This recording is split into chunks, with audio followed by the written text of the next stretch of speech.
Dėl Dembavoje ošiančio ąžuolyno likimo kyla konfliktas tarp bendruomenės ir privataus asmens sklypo savininko. Ginčo epicentre atsidūrusi rajono savivaldybė žada šią problemą išspręsti ir surasti abiems pusėms naudingą kompromisą.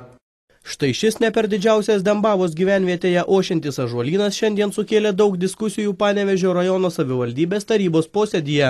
Ši teritorija jau kurį laiką priklauso privačiam asmeniui, o šiandieninėme posėdyje tarybos nariai turėjo apsispręsti ar suteikti leidimą keisti žemės paskirtį, taip leidžiant savininkui ąžuolyno teritorijoje vykdyti statybas. Į posėdį susirinkę Dembavos bendruomenės atstovai tvirtino, kad ąžuolynas pernelyg svarbus vietiniams gyventojams, kad jį būtų leista sunaikinti, todėl dembaviečiai tarybos posėdyje nepasitenkinimą reiškia kone piketo formą.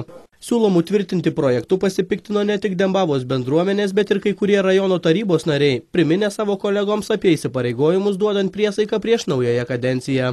Aš noriu pasakyti, kad mes prieš mėnesį davėm priesaiką Lietuvos Respublikos konstitucijai.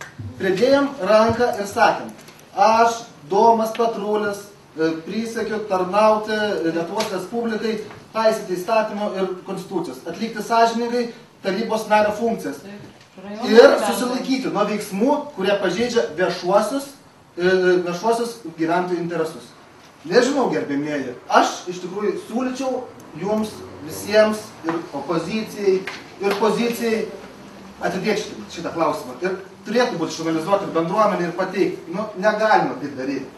Taryba po ilgų diskusijų pradėjusių balsavimą nutarė kai kuriuos projekto punktus svarstyti atskirų balsavimų, taip nusprendžiant šį klausimą atidėti vėlesniam tarybos posėdžiui. Panevėžio rajono meras Povilas Žagunis tvirtino, kad iki kito tarybos posėdžio bus tengiamasi į šį bendruomenės ir privataus asmens tarpusavio ginčą kuo labiau įsigilinti. Galvoju taip, kad reiktų sudaryti darbo grupę tarybos narių, kurie dar per tą laikotarpį ne vieną kartą susėstų vis tik tai ir pašnekėtų. Galbūt tai yra ambicijos iš vienos pusės ir iš kitos, gal tas ambicijas kažkaip tai apdailinus atsirastų sprendimo būdas. Aš tokį, manau, kažką tai daryti iki ateinančios tarybos. Dembavos bendruomenės nariai tvirtino, kad jei nebus atsižvelgta į jų prašymus išsaugoti ąžuolyną, šie žada kreiptis net į specialiųjų tyrimų tarnybą.